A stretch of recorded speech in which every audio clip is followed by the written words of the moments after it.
Buenas chicos y chicas, bienvenidos a un nuevo podcast. Hoy os hablaré de la Revolución Rusa. Cuando se habla de la Revolución Rusa, solemos pensar inmediatamente en 1917, en personas como Lenin, en los bolcheviques, en la caída del zar, pero la realidad es que aquella revolución no surgió de la nada. Fue el resultado de un proceso largo, lento y doloroso, alimentado durante décadas por la pobreza, la represión política, las derrotas militares y sobre todo por nuevas ideas que prometían un mundo completamente distinto, la idea socialista.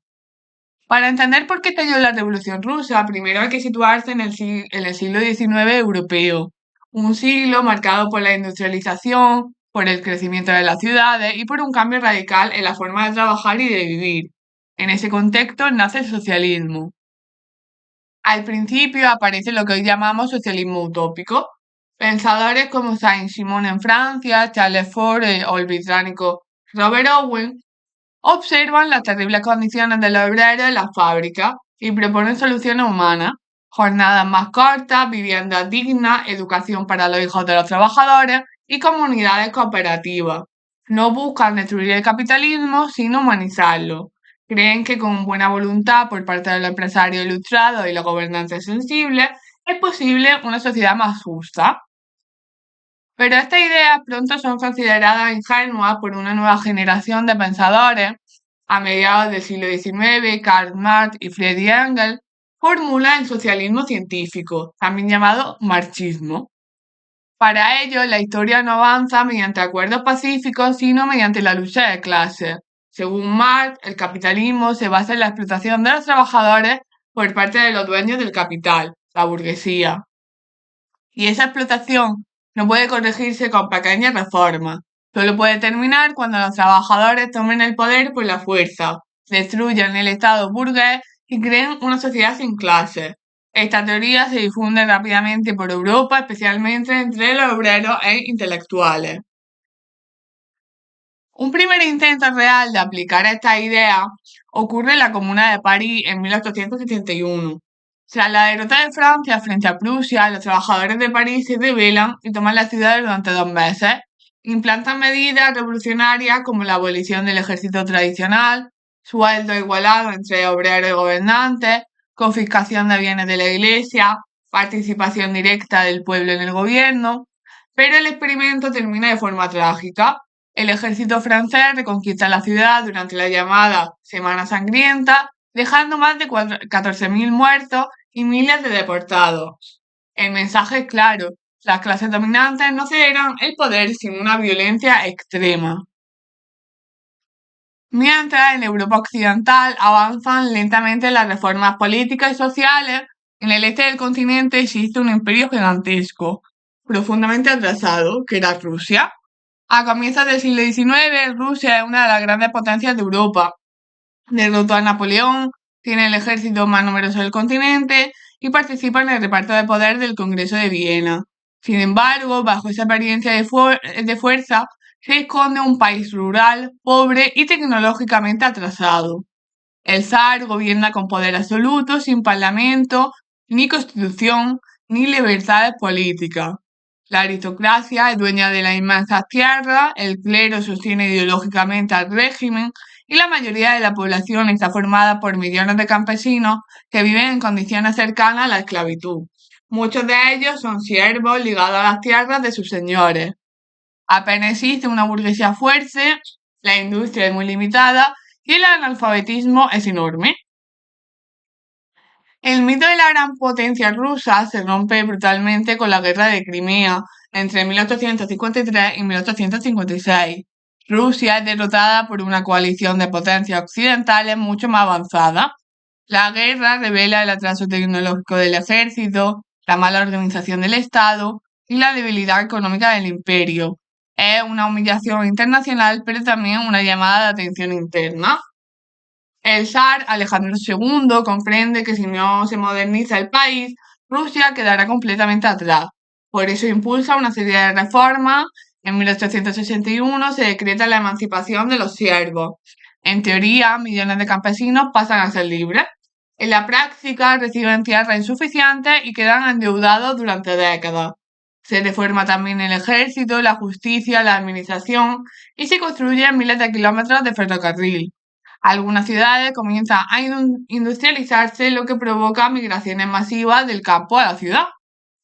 Pero estas reformas son incompletas, lentas y profundamente desiguales.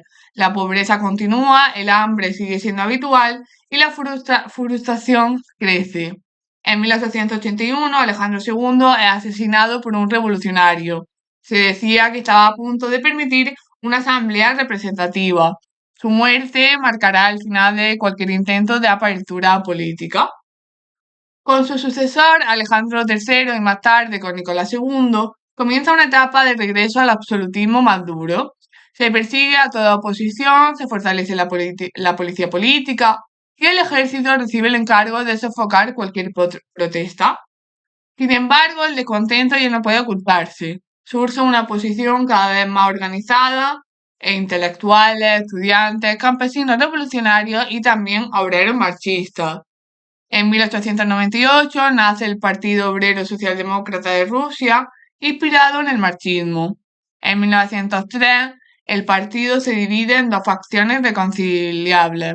Los mencheviques, que son los más moderados, que creen que primero debe producirse una revolución burguesa y democrática antes de llegar al socialismo, y los bolcheviques, liderados por Lenin, que defienden tomar el poder de inmediato mediante una revolución y establecer una dictadura del proletariado.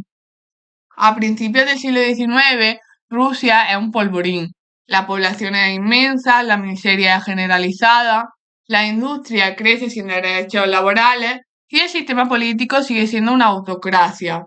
La chispa salta en 1905 con una guerra desastrosa contra Japón. Rusia subestima a su enemigo, pero sufre una humillante derrota. Las noticias de la derrota llegan a un país ya hambriento y el desprestigio del zar se acelera. En enero de 1905 ocurre uno de los episodios más trágicos de la historia de Rusia, el Domingo Sangriento. Miles de obreros, acompañados por su familia, marchan pacíficamente hacia el Palacio de Invierno de San Petersburgo. No van armados ni buscan derrocar al zar. Solo quieren entregarle una petición: mejores salarios, jornadas de 8 horas, pan y dignidad. El zar ni siquiera se encuentra en la ciudad, las tropas reciben la orden de disparar y cientos de personas mueren. A partir de ese momento, la imagen del zar que era como el padre protector del pueblo, se derrumba para siempre. El país entra en una oleada de huelgas, revueltas campesinas y motines militares. Aparecen los primeros soviets, que eran los consejos de obreros y soldados elegidos directamente por las masas. El motín del acorazado Potemkin se convierte en un símbolo de la rebelión. Ante el riesgo de un colapso total, Nicolás II se ve obligado a ceder. Acepta la creación de una Duma, un parlamento, y promete libertades políticas. Rusia se convierte al menos sobre el papel en una monarquía constitucional. Pero aquella apertura es en gran parte una ilusión. En pocos años el zar vuelve a recortar el derecho al voto, limita el poder de la Duma, restringe la prensa y encarcela a opositores. El problema de la tierra sigue sin resolverse, la mitad pertenece a unos 30.000 grandes terratenientes y la otra mitad a más de 80 millones de campesinos pobres. La inestabilidad política es constante. En 1911 es asesinado el primer ministro Stolypin, que era uno de los pocos reformistas del régimen. Y entonces llega la Primera Guerra Mundial. Para Rusia la guerra es una catástrofe total. El ejército está mal equipado, mal organizado y dirigido por oficiales incompetentes. Millones de soldados mueren en el frente, en las ciudades falta el pan, el carbón, la carne y la economía se hunde. El descontento alcanza niveles nunca vistos. El zar comete un error fatal y es que en 1915 decide ponerse al frente del ejército. A partir de ese momento, todas las derrotas recaen directamente sobre él. Mientras tanto, en la capital gobierna la zarina Alejandra, profundamente influenciada por el misterioso monje Rasputín, cuya presencia desprestigia aún más a la monarquía. Además, el heredero al trono padece hemofilia, lo que genera dudas sobre la continuidad de la dinastía. En este clima de miseria, derrotas militares, corrupción y descrédito del poder, Rusia entra en 1917 al borde del colapso. El pueblo está exhausto, el ejército demoralizado, la economía paralizada y solo hace falta una nueva chispa para que todo estalle. Esa chispa será la Revolución de Febrero, que provocará la caída definitiva del zarismo y abrirá el camino a los bolcheviques. Y hasta aquí el episodio de hoy. Espero que os haya gustado y nos vemos en el siguiente. Chao.